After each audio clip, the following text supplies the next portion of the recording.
Mr. Chairman, Representative Brown, members of the committee, I thank you for the opportunity to testify this morning on H.R. 4491, the Buffalo Soldiers in National Park Study Act.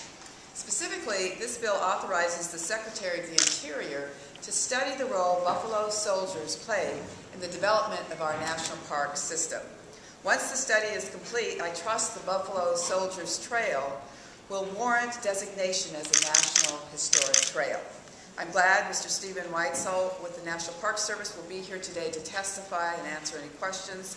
I also appreciate the committee inviting Mrs. Geneva Brett to testify, who represents the Los Banos Buffalo Soldiers 9th and 10th Cavalry Association.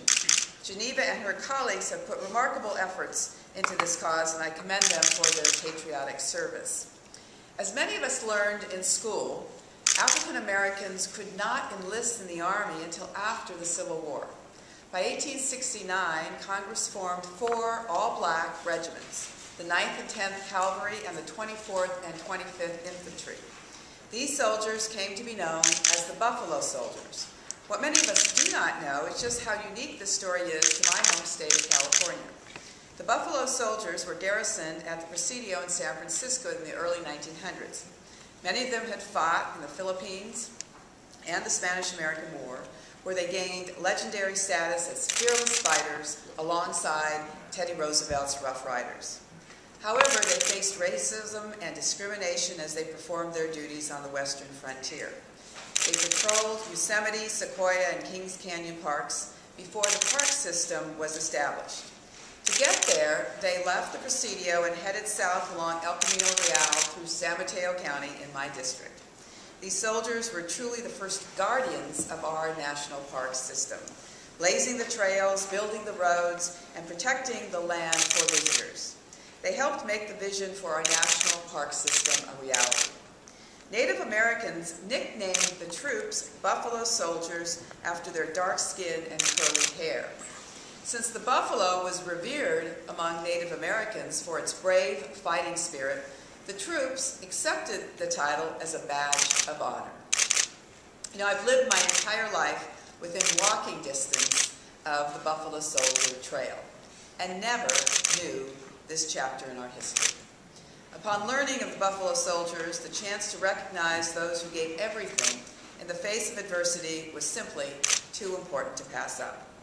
This bill is one of many steps towards the rightful recognition of these soldiers.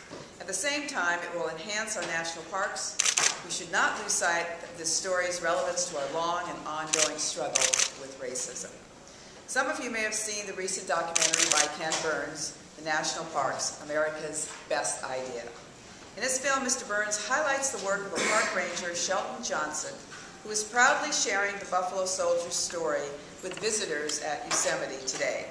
He describes the overt racism the Buffalo Soldiers fought to overcome as they did their jobs. And he also conveys the importance of their mission to protect our treasured wild places. Quoting Mr. Johnson, he said, "It is a window into the ancient earth, the earth that once was, the earth that will always be. Park is not a strong enough term to describe what is beyond this gate." I now know the Buffalo Soldiers must have felt the same, and if we commemorate their service, I know many Americans' experience in our national parks will be better for it. Therefore, as we approach the centennial of the National Park Service in 2016, I believe it's fitting that we seek to raise awareness of the Buffalo Soldiers' great contributions to the United States. I want to thank you, Mr. Chairman, for co-sponsoring this measure and for the 52 other members of our House and for allowing me to testify today. Thank you.